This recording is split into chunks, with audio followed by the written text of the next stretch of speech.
Hello, everybody, and welcome to the ET Considers Everything podcast for June 28th, 2016.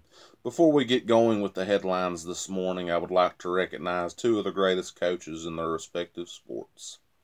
First, I would like to recognize Pat Summitt. She passed away this morning at the age of 64 after battling Alzheimer's disease. Pat Summitt was the winningest coach in NCAA men's and women's basketball history with 1,098 career victories.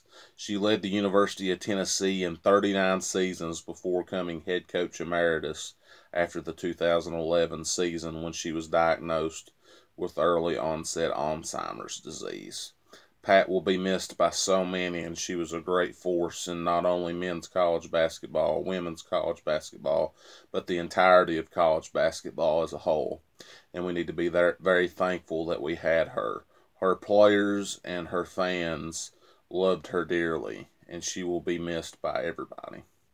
Also, I would like to take the time to recognize Buddy Ryan this morning. Buddy Ryan passed away at the age of 82. He was the originator of the Chicago Bears 46 defense and helped lead the Chicago Bears to a win in Super Bowl 20 over the New England Patriots 46-10 in 1985. After that, he would go on to become a head coach of the Philadelphia Eagles, leading them to the playoffs in 4 or 5 seasons. Buddy Ryan was a great defensive mind who loved teaching his players new tricks on defense and done everything in his way to make sure that his players were comfortable in the scheme that he had going. He currently has 2 sons that coach in the NFL. They are Rob and Rex Ryan. Rex Ryan is the head coach of the Buffalo Bills, and Rob Ryan was previously the defensive coordinator for the New Orleans Saints. Now he is out of the league and an analyst working for the NFL Network. Buddy Ryan and Pat Summitt both will be missed by all their fans and all their past players that played under them, and they will always be loved by their fans. Moving on to national headlines this morning. In the NFL, we have the Al Jazeera PED story continuing. 5 players were named in the report, including Peyton Manning, James Harrison, Clay Matthews, Julius Peppers, and Mike Neal. Peyton Manning has gone on to retire after a wonderful 19-year career, winning Super Bowl 50 in his final game with the Denver Broncos. Clay Matthews and Julius Peppers have agreed to meetings with the NFL Players Association at the start of Green Bay Packers training camp on July 26th, which happens to be my birthday. Also, James Harrison has spoke out about the recent controversy, and he has said that he wants to meet with NFL Players Association's officials and even Roger Goodell in his home. Roger Goodell, of course, is the commissioner in the NFL, and he said that he would be more than willing to meet with these officials to talk about the PED controversy at the start of Pittsburgh Steelers training camp, but he would like to do it at his own home. Also, Mike Neal, who is a free agent in the NFL, he has decided that he will be meeting with the NFL Players Association officials on July the 22nd. That's when rookies report to training camp, and that's the first official day of training camps beginning across the NFL. In MLB news last night, the Cleveland Indians won their 10th straight game, defeating the Atlanta Braves 8-3.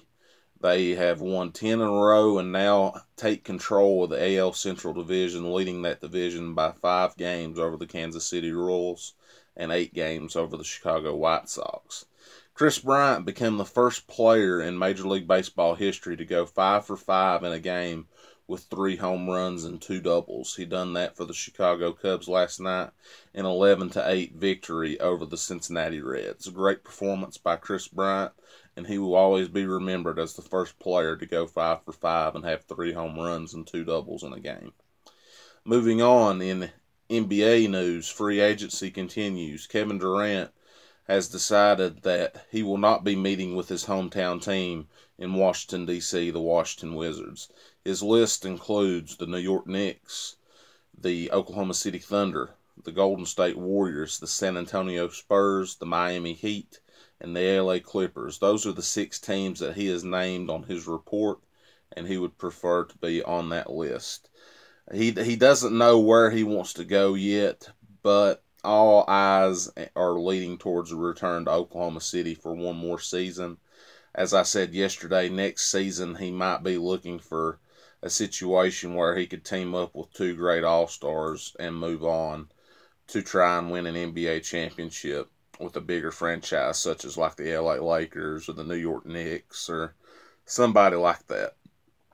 In soccer news yesterday, the European Championships continued. We had two round of 16 matches yesterday. The first match, Italy defeated Spain 2-0 to move on to the quarterfinals, where they will take on the defending World Cup champion Germany in the quarterfinals. Also, we had Iceland pulling a shocking upset over England yesterday by a score of 2-1. They move on to take on the host country France in the quarterfinals. Quarterfinal action in the European Championships will begin on Thursday with Portugal taking on Poland. Coverage of that match begins at 2:30 p.m. Eastern on ESPN2 with the match to follow at 3 o'clock. In golf news, the Bridgestone Invitational takes place this week over Independence Day weekend, with 60 of the top players moving on to play in that tournament. It's a big headline tournament with Jason Day and Ricky Fowler and Jordan Spieth, and a lot of great players will be there. Speaking of Jason Day has decided that he will not be taking place in the 2016 Olympic competition in golf because of the Zika virus concerns. I mentioned that in an earlier podcast.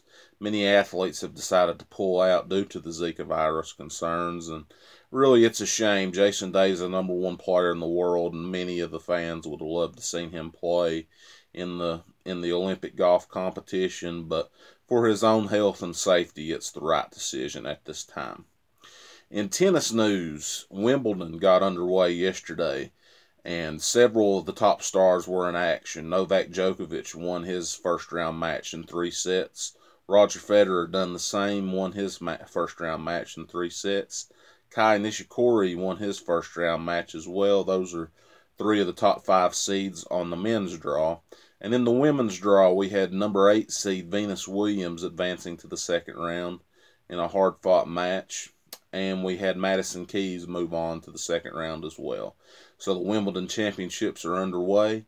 Andy Murray and Serena Williams will be in action today at Wimbledon. So we'll keep an eye on that and see how everything goes in the Wimbledon Championships. And that is all I have to talk about this morning for the ET Considers Everything podcast for Tuesday, June 28th, 2016. If you don't mind, like this video, subscribe to the YouTube channel, and as always, I'll continue to give you updates as I have them. So for now, this is ET Eric Tyler Mullins reporting from Pound, Virginia. Have a great day, everybody. I love you all, and thank you very much for your support.